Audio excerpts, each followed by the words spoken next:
It's more important than ever to keep an eye on retirement.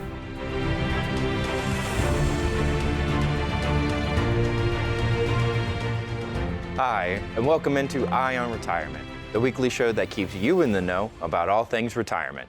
I'm your host, Trey Bossa, and today we're talking about uncertainty in retirement. That's exactly why we've gathered a team of professionals for this episode.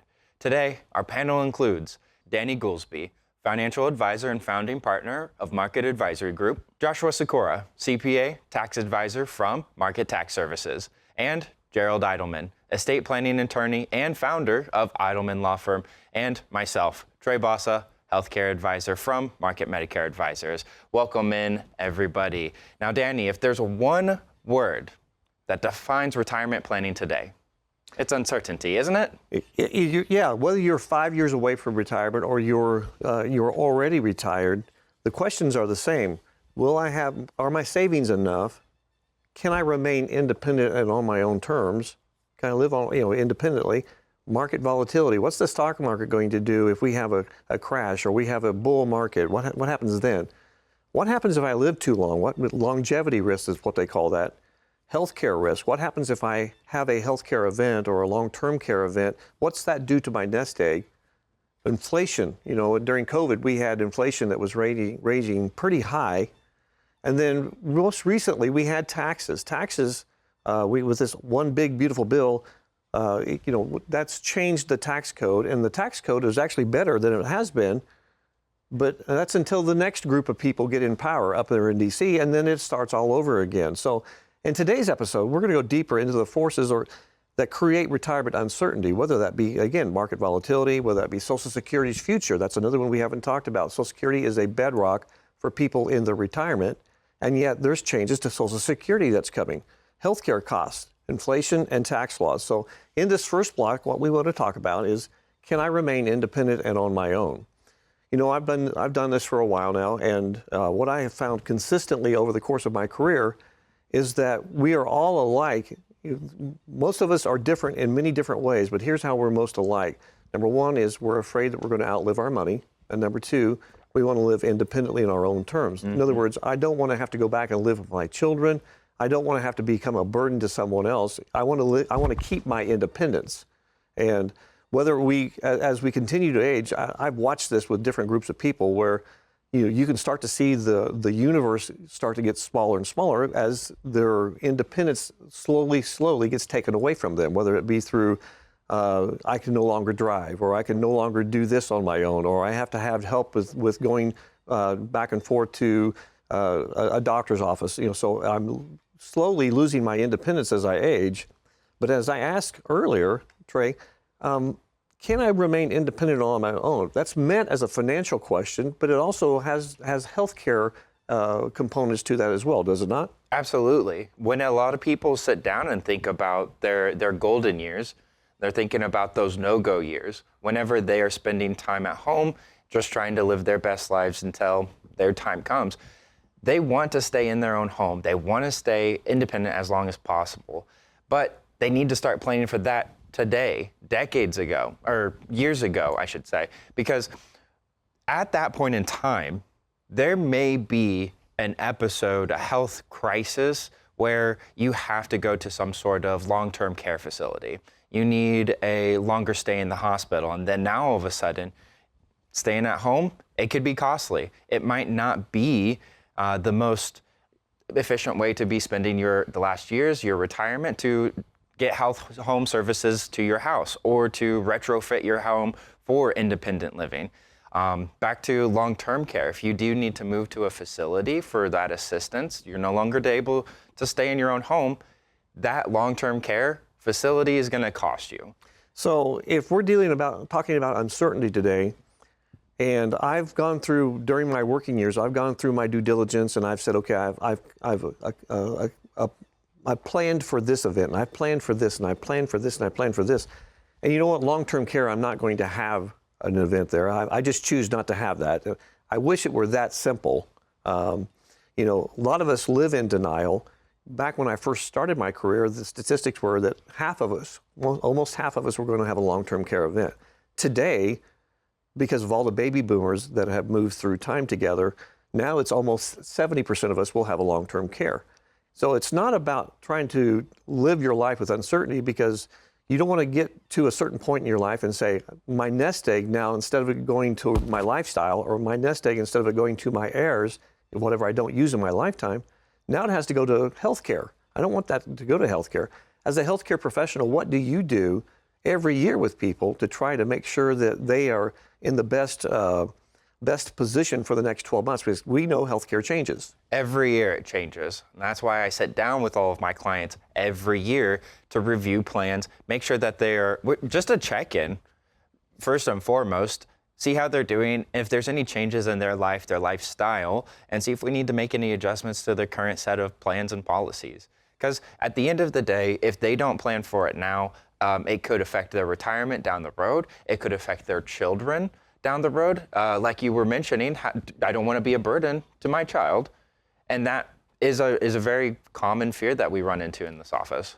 So it's just part of our natural process here at Market Advisory Group for us to review people's health care every year. Yes. Because again, new insurance companies come into the market. Some insurance companies may leave the market. Some cost of health care goes up. I always find it a little bit wry, or a little bit interesting how we get a cost of living adjustment if you're on Social Security. So last year you got a 2.5% cost of living adjustment for Social Security, but your Medicare Part B premium, if you're on Medicare, went up by more than 7%. Yep. And so healthcare is going up at an alarming rate. And how do we plan for that uncertainty part? Part of that is dealing with this healthcare review that you do with clients every year. Right. When we sit down and we talk about these changes, the financial part of it does come into play every year, because there's that cost of living adjustment. There are benefit changes to everybody's plans, to the Medicare system as a whole.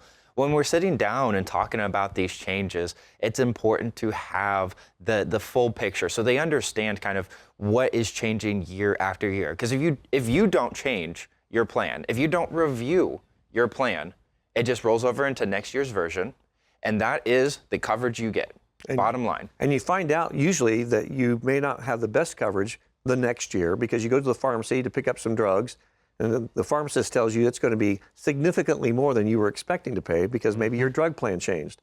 Or you go to the doctor for whatever reason and you get a bill in the mail saying, why isn't my plan, Medicare, whether you're on traditional Medicare or whether you're on Medicare Advantage, that's changed. So you want to deal with the uncertainty. How do you deal with uncertainty? You tackle it head on, and that's what we do here.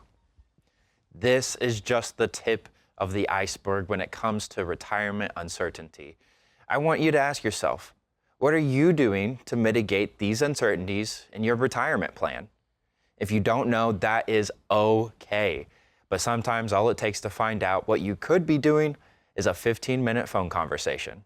To set up that introductory phone call, just reach out at 833-44-CORE4. That's 833-442-6734. Or check out our website at retirementhelp.com. That's our new online resource we set up to educate people just like you about all things retirement. When we come back, we'll be continuing with retirement uncertainties with taxes. Stay tuned. Welcome back into Eye on Retirement. Last segment, we were talking about retirement uncertainties. Danny, with the constant changes in Washington, changes to the tax system as a whole, it almost feels like taxes are the most uncertain part of any retirement plan. Well, there is a famous nationally known author. His name is Ed Slott. He's a CPA out of Baltimore, and he says that. He's a frequent writer. He's written several books on the subject of taxes, and he's got a book out currently now. It's called The Retirement Tax Time Bomb Ticks Louder. That's a mouthful, cool. Okay? But on the back of that book jacket, he actually talks what you just said. He says that whether you're 5 years away from retirement or you're 50 years away from retirement, the single biggest threat to us is taxes. Money lost to stock market risk or the stock market volatility may come back. Money lost to taxes never comes back. Many retirees are shocked to learn how many parts of their retirement income are taxed. Whether you're talking about withdrawals from traditional IRAs and 401ks that are taxed like ordinary income, whether you're talking about Social Security benefits, and up to 85% of those can be taxable depending on your income level from different sources. Then there's RMDs, or the required minimum distributions, which start usually at age 73, could be 74 or 75 based on your year of birth. But these forced withdrawals can push you into a higher tax bracket, triggering not just bigger tax bills, but Trey, you know about this, it could trigger IRMA, Medicare premiums. So Joshua from Market Tax Services, let's talk about, can you give us some example of how some of these pre-tax accounts can be more vulnerable than we think they are? Yeah, so let's just imagine you've saved $1 million in your traditional IRA. If you're in a 22% tax bracket, every $100,000 you withdraw incurs $22,000 in federal taxes. Now that's going to trigger more of your Social Security benefit to be taxable. So, I mean, that goes up to 85% of your benefit being included in your taxable income. What that means in total is you could easily see a quarter of your retirement income being lost to taxes. Well, so then taxes are one of the few expenses or retirement expenses that you can actually plan for ahead of time, and you can do some more control about that. I know in your firm that you actually sit down with people every fourth quarter. I said that wrong, because you do not just the tax preparation, but you do the tax planning, which is, again, it's not about the tax prep. It's about trying to reduce your lifetime tax bill. That's right. So there's several ways that people can work to do this. One of those is going through strategic withdrawals by making sure that you draw your income out in the right order from your taxable, your tax deferred, and your tax-free accounts. You can smooth out some of that income and make those bumps in your taxes a little more even. One of those ways to do that would be engaging in Roth conversions, where we can look at your income for the year and then find the right amount of your traditional IRA to deal with the taxes on and move it into a Roth IRA so that those same invested dollars work for you growing tax-free, which helps you make that smoothing happen then. We can also look at things like tax loss harvesting or gifting strategies, where if you have non-retirement accounts, we can see where we can move things around, liquidate things to offset some of those gains and reduce some of that future burden. So I can just walk in when my taxes are prepared by you, and I can say at tax time on April 15th, and I can say, Joshua, what can I do to plan? I mean, I'll enjoy a good laugh on April 15th. So yeah, go right ahead. No, that needs to be done in the calendar year you want those things to be effective for. So if you wait till tax time, it is already too late. Those need to be engaged, like you said, in the fourth quarter. So then give me an example, if you can, of someone who might be able to do some tax planning. Yeah. So let's just make up somebody, let's call her Jane, right? She's 62, and she's converting $50,000 a year from her traditional IRA to her Roth over a 5-year period. And she's doing that because she wants to try to reduce some of those big RMDs she's facing when she hits her 70s that will really increase her taxable income and can put her at risk for some of those Medicare increases you were talking about. And so the Medicare piece that you talked about, how are people supposed to know that their income 2 years previously, so if Medicare is at 65 for most of us, then you have to be looking at your income at 63 to determine what your Medicare premiums would be. Where would people find out that information? Do they just find that out by accident?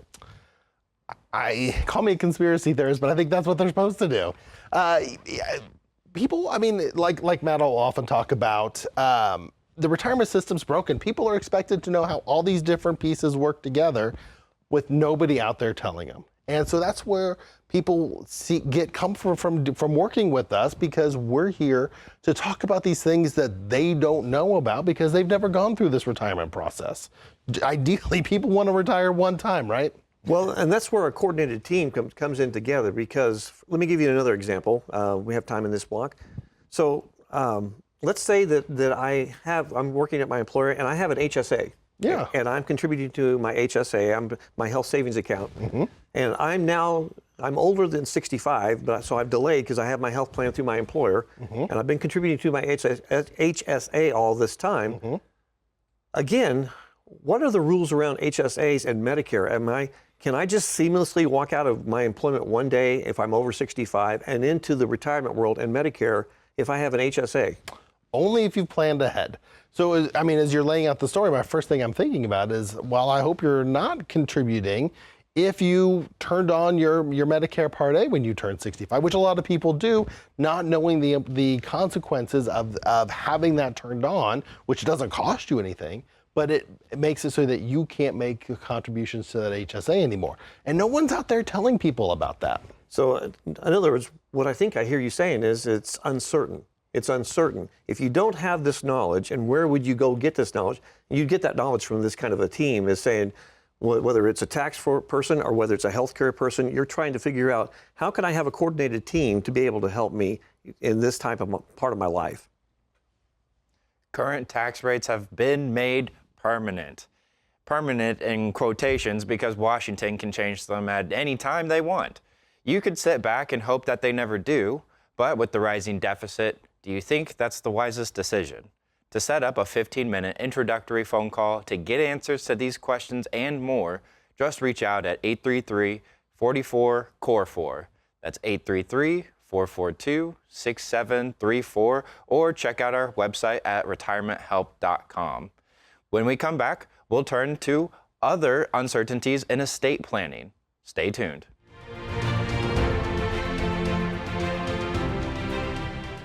Welcome back to Eye on Retirement. Danny, what are some more uncertainties people at home might have and that might worry them the most? So estate planning is an essential piece of the puzzle when it comes to addressing retirement uncertainty because it deals with healthcare directives. It deals with how your estate will be distributed after your death. So you may have devoted an effort towards market volatility. You may have done some planning with taxes. You may have looked at rising healthcare costs. But if you miss the estate planning piece, you're missing a giant-sized piece of the puzzle. By creating a plan that coordinates retirement income, wealth transfer, healthcare directives, individuals can ensure that they are both financially stable in retirement and their goals are met. So you want to make sure that you have a well-structured plan. But Gerald, you and I were talking earlier before we started the show about the One Big Beautiful Bill and what that does to maybe Medicaid. So One Big Beautiful Bill is a new piece of legislation that's come in, and as you said earlier, Trey, it's made them permanent. What else has that done, Gerald, that affects estate planning for people? Yeah, one of the big things, and I think you brought it up in the first segment, is the long-term care issue. The reality is that, like you said, the chances of having a long-term care event are 70%, not 50 like it used to be. I meet with a lot of people who I talk to them about planning, and they say, I'm never going to a home. Nobody's going to put me there. Well, when you can't take care of yourself anymore, somebody's going to put you somewhere to take care of you. And so a lot of people, obviously nobody wants to encounter that situation.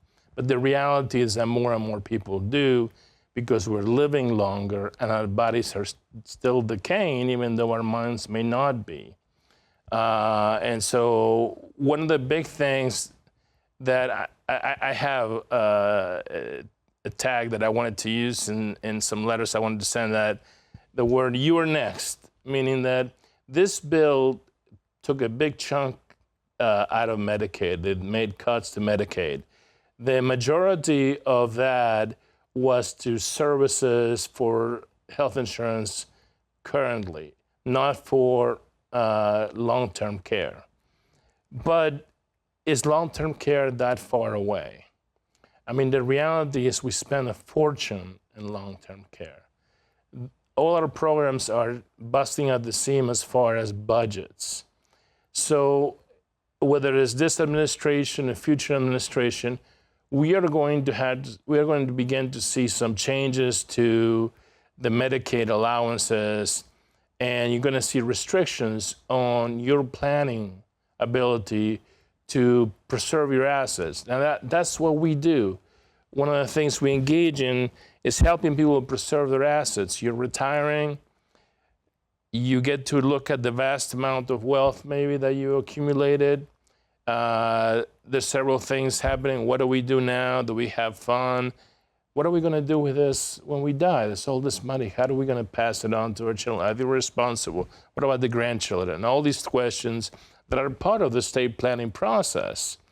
But I always like to tell people, because around the age of retirement is a good idea, maybe you should be thinking about Medicaid planning. One of the biggest advantages of Medicaid planning is that we can preserve a lot of your assets, whether one of the primary assets we can preserve is your home, that we should probably, by that time, you have paid off. When you say preserve, you mean in what respect? From the respect that Medicaid will not count it and Medicaid cannot touch it. Okay. Currently, the way it works is that if there's two spouses, one of them is sick, the sick spouse go to long-term care, the well spouse or community spouse is allowed to remain in the home, and the home is not considered an available asset and it's not touched during their lifetimes. However, when Jeff and Jane or whoever they are die, the Medicaid comes knocking back and saying, hey, we paid all this money out for you, give it to us from your assets. And I think they call that estate recovery, is that right? Correct, and they're pretty aggressive. And actually, it's not even that it's not even a decision of local politicians, it's actually a federal mandate. And so every state has to reach out and claw back whatever it can. That's the way that the Medicaid system has little self-sustaining power. But we can set things up so that your home is protected. But part of the issue is that in order for these things to be protected, they have to be set aside and put in a special trust 5 years prior to you needing Medicaid. And people might need Medicaid at 85, they might need Medicaid at 7, or long-term care at 75. We don't know. So the earlier you can set up these things, the more likely you are to A, get ahead of a change in legislation, and B, protect your assets so that your kids actually get the hard work that you put into it. And then hopefully we don't have a long-term care event, but you've provided for the uncertainty. That's right. These are the issues people deal with every day in this country. Some things can be avoided with careful planning. Others can only be dealt with after the fact. That's why it helps to have a whole team working together on your behalf. And do you have that team? To set up a 15-minute introductory phone call just to see if we're the right team for you, reach out at 833-44-CORE4. That's 833-442-6734, or check out our website at retirementhelp.com. There, you can also watch past episodes, research your retirement questions, or set up that 15-minute phone call with one of our advisors. That's all the time we have for this week. Thanks for tuning in. I'm Trey Bassa, along with the entire panel, reminding you that we're here to keep an eye on retirement. Investment advisory services are duly offered through Foundations Investment Advisors LLC, an SEC-registered investment advisor, and Market Investment Group LLC, an SEC-registered investment advisor. The investment advisor representatives of Market are also affiliated with and registered through Foundations Investment Advisors LLC, and may provide services on behalf of both firms to client or prospective clients where properly licensed or exempt. This show is presented by Market Investment Group LLC, an SEC-registered investment advisor that only conducts business in jurisdictions where it is properly registered or is excluded or exempted from registration requirements. Registration as an investment advisor is not an endorsement of the firm by securities regulators and does not mean that the advisor has achieved a specific level of skill or ability. The firm is not engaged in the practice of law or accounting. The information presented is believed to be current. It should not be viewed as personalized investment advice. All expressions of opinion reflect the judgment of the presenter on the date of the show's publication and are subject to change. The information presented is not an offer to buy or sell, or a solicitation of any offer to buy or sell any of the securities discussed. You should consult with a professional advisor before implementing any of the strategies discussed. Any legal or tax information provided in this show is general in nature. Always consult an attorney or tax professional regarding your specific legal or tax situation. Annuity and life insurance guarantees are subject to the claims paying ability of the issuing insurance company. If you withdraw money from or surrender your contract within a certain time after investing, the insurance company may assess a surrender charge. Withdrawals may be subject to tax penalties and income taxes. Persons selling annuities and other insurance products receive compensation for these transactions. These commissions are separate and distinct from fees charged for advisory services. Insurance products also contain additional fees and expenses. Social Security rules and regulations are subject to change at any time. Always consult with your local Social Security office before acting upon any information provided herein. A Roth conversion may not be suitable for your situation. The primary goal in converting retirement assets into a Roth IRA is to reduce the future tax liability on the distributions you take in retirement or on the distributions of your beneficiaries. The information provided is to help you determine whether or not a Roth IRA conversion may be appropriate for your particular circumstances. Please review your retirement savings, tax, and legacy planning strategies with your legal/tax advisor to be sure a Roth IRA conversion fits into your planning strategies. This is not endorsed by the U.S. government or associated with any federal Medicare program. We do not offer every plan available in your area. Any information we provide is limited to those plans we do offer in your area. Please contact Medicare.gov or 1-800-MEDICARE to get information on all your options. All client or prospective client names have been changed to protect the identities of the individuals discussed. All rights reserved.